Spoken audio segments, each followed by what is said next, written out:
Money laundering मामले में mafia Mukhtar Ansari से पूछताछ बुधवार को पूरी हो गई। अब उसके साथ ही उसके बेटे अब्बास अंसारी व साले आतिफ उर्फ शर्जील रजा के खिलाफ चार्जशीट दाखिल की जाएगी। प्रवर्तन निदेशालय ने इसकी तैयारी शुरू कर दी है। मुख्तार को ईडी ने 14 दिसंबर से कस्टडी रिमांड पर लिया था। बुधवार को रिमांड अवधि खत्म होने से पहले 15 दिनों तक उसे गहन पूछताछ की गई। सुरक्षा कारणों से उसे कहीं और तो नहीं ले जाया गया, लेकिन इस दौरान उसके करीबियों के साथ ही चार्टर्ड अकाउंटेंट व कई अन्य लोगों से पूछताछ की गई। पूर्व में अब्बास अंसारी व शर्जील से पूछताछ में मिली जानकारियों से जुड़े सवाल भी पूछे गए।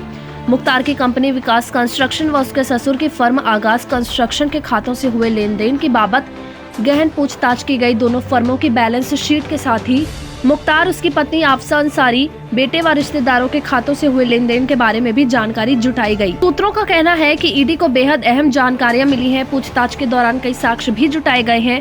पूछताछ पूरी होने के बाद जल्द ही अब इस मामले में चार्जशीट दाखिल की जाएगी। उसके साथ ही बेटे अब्बास अंसारी व साले शर्जील के खिलाफ भी चार्जशीट की तैयारी शुरू कर दी गई है। 14 दिसंबर को ईडी को मिली थी मुख्तार की 10 दिन की कस्टडी रिमांड। 23 दिसंबर को 5 दिनों के लिए बढ़ाई गई थी रिमांड अवधि।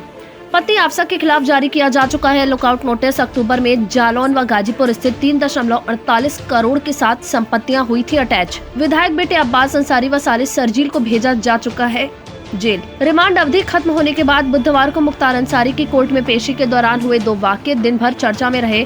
कोर्ट रूम में जाते वक्त मीडिया के सवालों पर माफिया ने कहा कि बोलने पर पाबंदी है, लेकिन कुछ देर बाद कोर्ट रूम से निकलते ही उसने शेर सुनाया, जिसे लेकर तरह तरह की चर्चाएं होती रही। मुख्तार को ईडी की टीम दोपहर 12 बजे के करीब लेकर कोर्ट पहुंची। कोर्ट रूम में जाते वक्त मीडिया के सवाल पर उसने कुछ कहने से इनकार कर दिया।